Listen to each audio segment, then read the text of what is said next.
기울기에 대한 어색함을 없애주시려면은 기본적으로 소실점의 방향을 대략적으로 예측만 해주셔도 형태를 정말 말도 안 되게 틀리는 경우들은 훨씬 줄여나가실 수가 있어요. 자, 이러한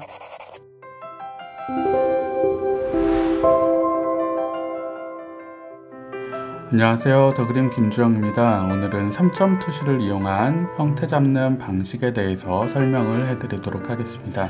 자, 3점 투시에 대한 설명을 듣기 전에 1점 투시와 2점 투시에 대한 영상을 확인하지 않으신 분들께서는 그 영상을 먼저 확인해 보시길 추천해 드립니다. 자, 그럼 3점 투시 시작하도록 할게요. 자, 3점 투시를 이용한 스케치를 진행하실 때 말 그대로 그림 안에서 3개의 점을 이용해서 공간을 표현하는 과정이라고 생각을 하시면 돼요.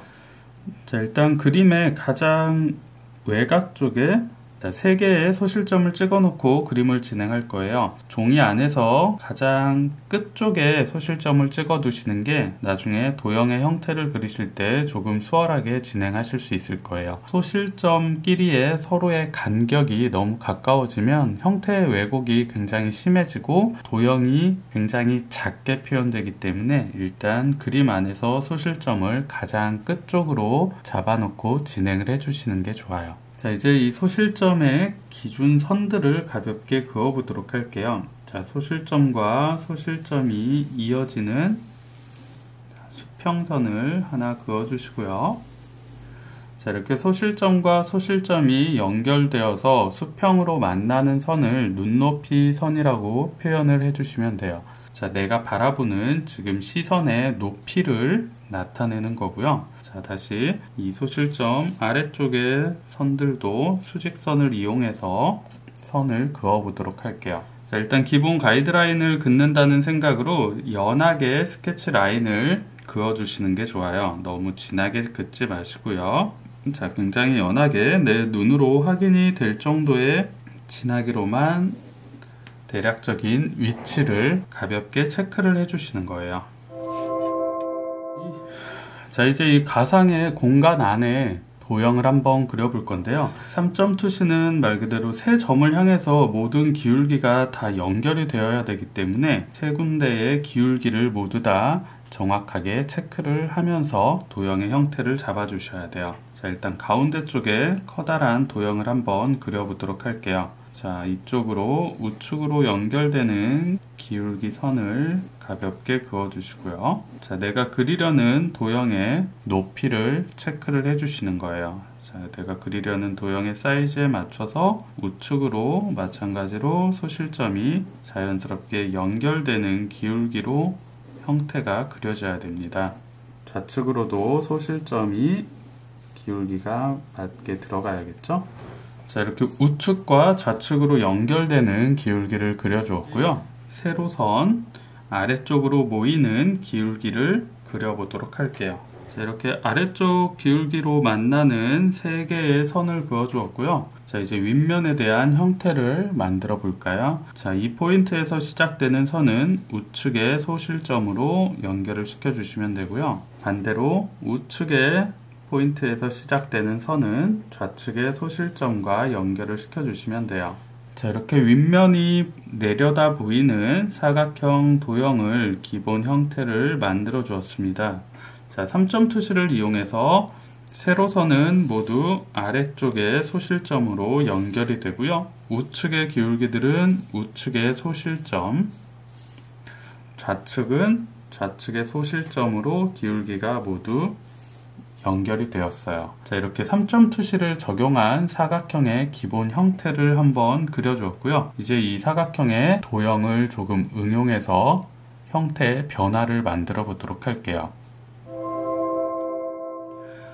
자, 이 도형의 옆쪽에 작은 도형을 하나 덧붙여 보도록 할게요. 자, 도형이 붙을 위치를 먼저 가볍게 체크를 해주세요. 도형이 붙을 위치도 기울기와 서로 동일하게 연결을 해서 틀을 잡아주시는 게 좋겠죠.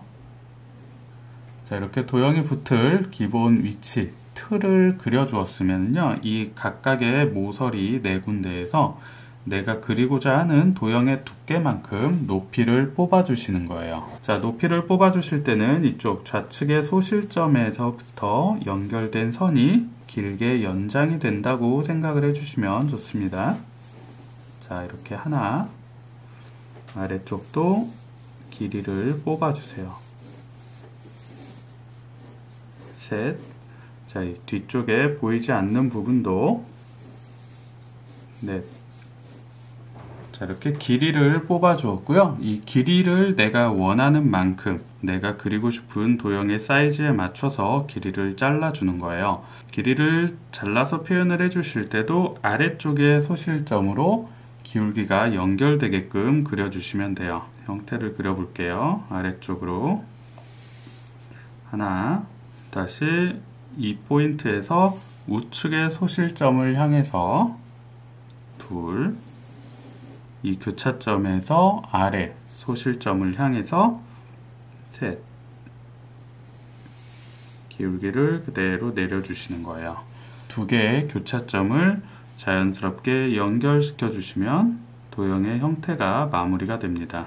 기본 도형 형태 옆에 붙어 있는 사각형의 형태를 하나 추가를 해봤어요. 자, 이 도형의 위쪽에도 작은 도형을 하나 추가를 해보도록 할게요. 마찬가지로 도형이 붙을 위치를 먼저 체크를 해주세요. 사각형이 들어갈 위치를 체크를 해주신 뒤에 같은 방식으로 각각의 모서리에서 도형의 높이를 뽑아주는 거예요. 하나, 둘, 이렇게 4개의 높이를 뽑아주고요. 그리고 싶은 만큼의 높이를 체크를 해주셔서 길이를 잘라주면 마무리가 돼요. 자, 좌측도 소실점 자연스럽게 연결을 시켜주시고요. 다시 여기서 만난 교차점은 우측의 소실점을 향해서 반듯하게 선을 그어주시면 돼요. 자, 다시 이쪽 우측의 선은 좌측의 소실점을 향해서 반듯하게 그어주시고요. 자, 이렇게 기본 도형을 하나 그려주시고요. 도형의 측면과 위쪽에 작은 도형들을 하나 추가를 시켜봤습니다. 지금은 도형을 덧붙이는 표현을 해주었고요. 이제 기본 도형을 형태를 파내는 모양을 한번 만들어 보도록 할게요. 모퉁이 부분에 홈을 한번 파볼게요.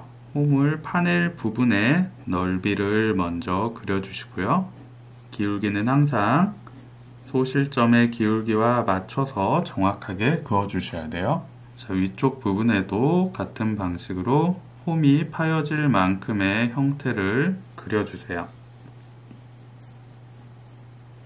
자, 기본 도형의 형태를 만들었고요. 안쪽에 내부의 형태선도 함께 그려줘야겠죠. 자, 이 직선과 직선이 만나는 모서리에서 아래쪽 소실점을 향해서 반듯하게 직선을 그어주시고요. 마찬가지로 모서리에서 우측의 소실점을 향해서 반듯하게 직선을 그어주세요. 자, 만나는 교차점의 모서리는 다시 좌측의 소실점과 함께 기울기가 맞게 그려주시면 돼요.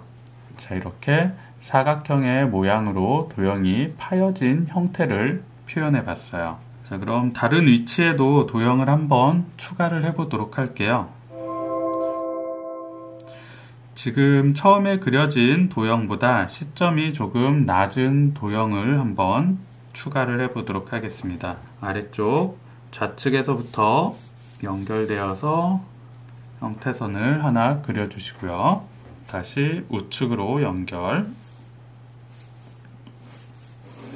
자, 아래쪽으로도 만나는 기울기를 그대로 잡아주시고요.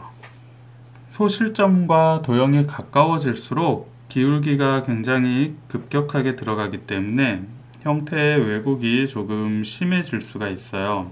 형태의 기울기가 조금 심해지더라도 소실점에 맞춰서 정확하게 체크를 진행해 주시면은 소실점에 맞는 정확한 형태가 그려지니까요. 헷갈리지 마시고 위치를 정확하게 파악하시면서 기울기 체크를 해주세요.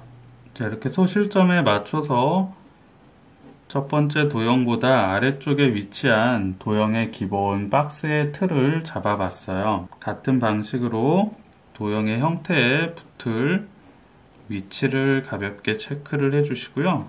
자, 같은 방식으로 길이를 우측의 소실점에서 맞춰서 뽑아주세요. 길게 연결을 시켜주시고요.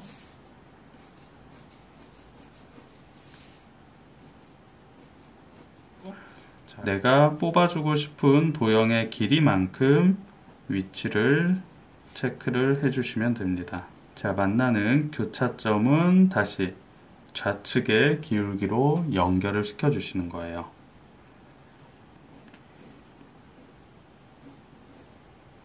아래쪽의 교차점도 좌측의 기울기로 연결해 주시고요. 자, 이렇게 메인 형태에서 다시 옆쪽에 작게 붙는 도형의 형태를 추가를 했어요. 자, 이런 식으로 3점 투시의 기본적인 개념을 정확하게 이해를 하고 그림을 그리신다면 그림을 그리는 게 훨씬 정확해지고 쉽고 속도가 빨라질 수가 있어요. 자, 보통 내가 어떤 대상을 보고 그릴 때 형태가 어색한 이유는 가장 첫 번째는 투시에 대한 기울기가 잘못되었기 때문에 형태가 이상해 보이는 거예요. 그러한 기울기에 대한 어색함을 없애주시려면은 기본적으로 소실점의 방향을 대략적으로 예측만 해주셔도 형태를 정말 말도 안 되게 틀리는 경우들은 훨씬 줄여나가실 수가 있어요. 자, 뒤쪽에도 빈 공간에 도형을 조금 추가를 해볼게요. 자, 세로선은 아래쪽에 소실점과 연결을 시켜주시고요. 다시 우측은 우측의 기울기, 소실점과 정확하게 연결해 주세요. 마지막으로 좌측의 소실점과 연결되는 직선을 그려주시면 기본 도형에 대한 형태가 마무리가 됩니다. 자, 이렇게 기본 도형보다 뒤쪽에 놓여진 도형의 기본 틀을 그렸어요. 자, 이제 0.1mm 펜을 이용해서 도형의 정확한 외곽 라인을 강조시키면서 3점 투시 스케치를 마무리해 보도록 하겠습니다. 자, 시선에서 가까운 쪽에 대한 형태 라인부터 확실하게 정리를 해 볼게요. 자, 형태 라인을 강조해 주실 때는 시선에서 가까운 모서리의 부분들을 조금씩 더 강하게 강조시켜 주시면 훨씬 입체감 있는 도형의 형태를 전달해 주실 수가 있어요. 스케치의 라인이 모두 일정한 진하기의 선으로 표현이 되면 스케치에서 깊이감을 표현해 주기가 어려워요. 라인 자체만으로도 입체감 있는 형태 전달을 위해서는 꼭 거리에 따른 선의 강약 표현이 함께 추가가 되면 좋습니다. 자, 이렇게 펜을 이용해서 형태선을 정리해 주시면서 선에 대한 표현력도 연습해 볼 수가 있어요. 자를 대지 않고도 정확한 직선을 그어내는 방식은 사실 연습이 많이 뒷받침이 되어야 돼요. 단시간에 정확한 직선의 형태선을 그어내기는 굉장히 어렵기 때문에 반복적으로 짧은 직선에서부터 긴 직선을 그어내는 표현력을 연습해 주시는 게 굉장히 중요해요. 자, 오늘은 이렇게 3점 투시의 형태 잡는 방식에 대해서 간단하게 설명을 해드렸어요. 자, 1점 투시와 2점 투시에 대한 내용을 정확하게 이해를 하신 분들이라면 3점 투시에 대한 스케치 방식도 연습을 해보시고 확실하게 개념을 이해하신다면은 어떠한 사물이나 풍경의 형태를 그려내실 때 보다 정확하고 빠르게 형태를 그려내는데 큰 도움이 될 수 있을 거예요. 자, 오늘 영상도 도움이 되셨나요? 다음에 더 유익한 영상으로 찾아뵙도록 하겠습니다. 오늘도 시청해주셔서 감사합니다.